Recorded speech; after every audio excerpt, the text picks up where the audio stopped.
Hello everyone, welcome back. Today we are going to make some blueberry muffins. So let me show you what I have here. First of all, I have 2 bananas that are very ripe and that need to be used. So this is what is inspiring these muffins today.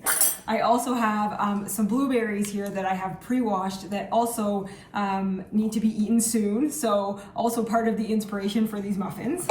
Then I've got some almond butter, we've got some pasteurized egg whites, we've got our trusty oat flour, and some cinnamon. So those will be the main ingredients for our muffins today. Oh, I also have some applesauce.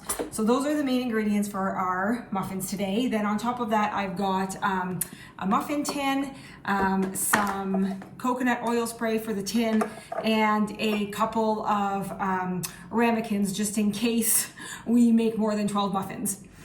So let's dive in and begin. First, we are going to peel our bananas and put them into our mixing bowl. These, like my bananas today, are very ripe. They don't have to be this ripe. You could use less ripe bananas, that would work just as well. But you know, every once in a while we wind up with very ripe bananas in our pantry, so might as well use them. So I am going to take this potato masher and mash them up. You could also do this with a fork. It would work just as well with a fork. I like using the potato masher, but yes, a fork would work just as well.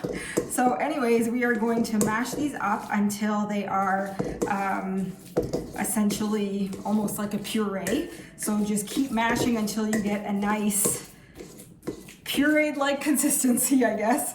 Let me show you what this looks like here. Essentially, here we go. We just have this nice now mashed up banana.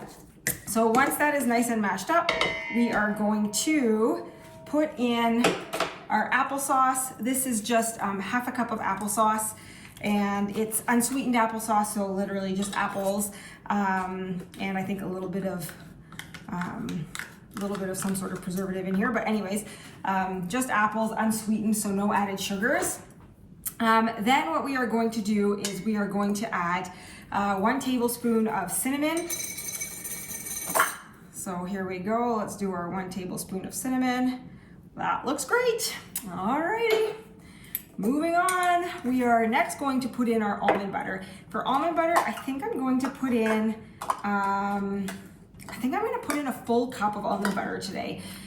So let's do that. Let's see here. I literally just opened this almond butter, so it hasn't been in the fridge yet, which means it's pretty liquidy right now. When you put it in the fridge, it hardens up a little bit, but that makes it super easy for baking, that you just pour it right in and it's nice and soft. So this again is just totally plain almond butter, no other ingredients, just almonds. So there is our 1 cup of almond butter. And oh my goodness, I forgot the maple syrup. So we definitely are going to use some maple syrup in this. That's very silly. All right, here we go. So we have maple syrup. I'm going to put in 3/4 cups of maple syrup. And I actually don't know that I'm going to have 3/4 cups in here, but that's okay. I've got a backup. I always have spare maple syrup just in case. It's a staple in my house. All right, so we do not quite have 3/4 cups for this one, so let me grab the other one. There we go, you get to see my massive jar of maple syrup, which I use to just fill the little jar of maple syrup. But yes, I buy this massive jar at Costco. I'm laughing because literally when I ordered this, I did not realize how big it was gonna be. And it just makes me laugh every time I see it because it's literally the biggest thing of maple syrup I've ever seen. But anyways, we go through it quickly in this house due to baking. So I'm going to finish my 3/4 cups here. There we go, that looks good. And we'll pour that in, and I will set this behemoth aside over here. All right, so there we go. We have 3/4 cups of maple syrup, and this one needs a refill. Next up, we are going to do the flour. So flour, I think it's gonna be about 4 cups, which typically is what it ends up doing. Now, I believe I've used my cup already, so we're gonna do half a cup, so we'll just count here. So we're gonna go, there is 1 cup, 2 cups. Okay, we're gonna start with 2 cups and then we'll go from there. And then we're going to put in some pasteurized egg whites. So this is 500 grams, so it's 2 cups of pasteurized egg whites. And we are just gonna pour the whole thing in. I love using pasteurized egg whites because they're super easy and convenient, and because they are pasteurized, it is not dangerous to eat some of the dough. So you can still try your dough without having to fear raw eggs, essentially. So this is why I like pasteurized egg whites. It also adds a lot of protein, which is fantastic. Always nice to have a little touch of protein in there. So let's get rid of 1 spoon here. We really only need 1. And let's mix this up. So we'll start stirring and see what it looks like. I think we might need to add a little bit more flour, but it is looking pretty good so far. What I love about making muffins like this is that it's literally just 1 bowl. You just put all your ingredients in, you mix, and you're done. So it's a super quick and easy recipe to make. They make, you know, great snacks, breakfasts, whatever. And they've got, you know, a decent amount of nutrients in them. So this is why I love making these, quick and easy. 1 bowl baking, I'm all for it. So this is a little bit liquidy right now. So we're actually going to add just another 1/2 cup. Let's add just another 1/2 cup for now, and we'll see what that looks like. This is the fun of figuring everything out together. We see how much we actually need. So this is looking good. I actually really like the consistency of this batter right now. This looks like a nice muffin batter. So you'll see it's, you know, fairly liquidy, much more liquidy than like a cookie batter would be. And this is kind of what you want for your muffins. So let's just give this a little mix, a little bit more of a mix here. And what I am going to do is I'm going to grab a little spoon so that I can taste test this. Always important to taste test, especially when you're making recipes up on the fly. So let's see what this is like. Oh, that's very good. It's not too sweet. If you like your muffins sweeter, you could definitely add a little bit more maple syrup, but I am going to leave them like this because I actually like them not overly sweet. So our batter is basically complete now. I'm going to add the blueberries in. So, oh, this was 2 cups, by the way. This was 2 full cups of blueberries pre-washed that I had prepared here. So I'm just going to start mixing these in. And there we go, that's it. You could also, if you wanted, you could add some raisins to this, or some cranberries, or even like some, if you wanna add like a little bit of a crunch, you could easily add some crushed up like almonds or walnuts, would all be really good in this. I'm going to leave them like this. And let's get our muffin cups ready. So again, see, I got my big spoon out and I did not use it. Oh well. All right, so what we're gonna do now is we're gonna take this coconut oil spray and we're just gonna lightly spray each muffin cup. This basically just makes sure they don't stick. It's nice and easy to do it when it comes in a spray. And then I'm going to get my muffin scoop, which is essentially just an ice cream scooper. And then we will fill these muffin cups. So let's do this, here we go. I basically fill the cups so that they are, you know, full to the top, and yeah, that's it.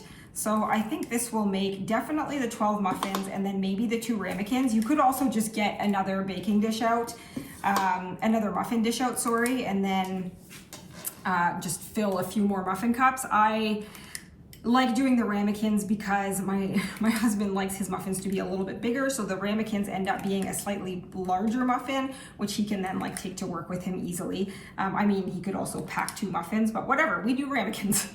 So all good. You do what makes you happy and what you are most comfortable with. So if you want to do another muffin tin, go for it. This is definitely going to make a few more. So you'll see, here we go, our first muffins are ready here. For the ramekins, what I do, I have a baking tray here. I literally just put them on the tray and then I spray them again with this, just a little bit. And then I just scoop some in, and this is, you know, this is about 2 scoops. So it's like it makes, you know, double 2 muffins in one with this, which is great. And I'm actually gonna have to grab another ramekin. It's gonna make 1 more. So we're at like 12 muffins plus, you know, these are equivalent to 2, so 16, and we're probably gonna get 1 more. So this definitely is a batter that makes, you know, quite a few muffins, which is all right. These also freeze really well. So, you know, if you don't want all of these muffins, you can easily freeze some as well, and save them for later or eat them later. So there's only a little bit of batter left here, so I'm just going to top some of these up just like this. That one's pretty full already, but that is okay. There we go. And this one here maybe needs a little bit of extra love.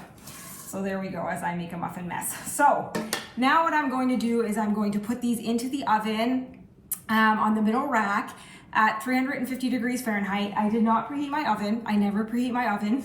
That's just the way I roll, I guess. So I'm going to pop these in and leave them. I'm going to put them in for 20 minutes to begin with, and then I will check them. And I will come back once they are ready to show you what the finished product looks like. So thanks for making these with me, and we'll see you soon. All right, welcome back. Our muffins are now done and they look amazing. So these ones here, I ended up leaving in for 25 minutes and these ones for about 32. So obviously these ones are a lot bigger than these ones. So these ones are going to take longer to bake. And that's fine. So essentially to figure out when they were done, what I do is I take a toothpick and I poke it in, and then if it comes out pretty much clean, then you know they're done. Some other things you can look for is kind of browning around the edges, and obviously that the muffin has risen nicely, and that, you know, if you're touching here where it's kind of cracked, that it's not sticky at all. It's nice and firm.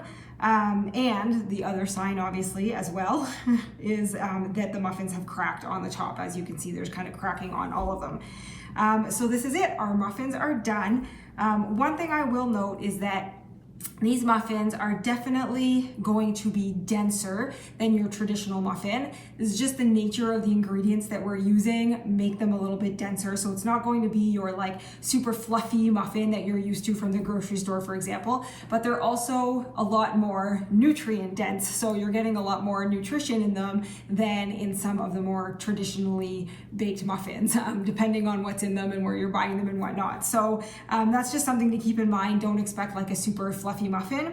What I can do right now is how about we cut one open together to see what it looks like. So I'm going to grab a plate and let's pop one out of here. Ooh, that's still a little bit hot. All right. Let's pop this one out right here, and I will get a knife. All right, let's take a peek at what it looks like inside. Right now they are very warm, but here we go. We've got some nice blueberries in there, which is good because they're blueberry muffins, so it would be a little strange if there were no blueberries in them.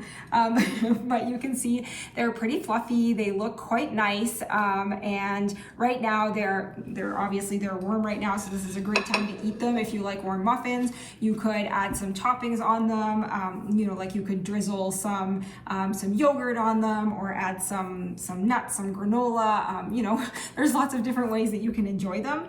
Now, basically right now I would let these cool on the counter for like 10 to 15 minutes, and then I would put them into the fridge to cool down, and I actually store them in the fridge. They'll store longer that way.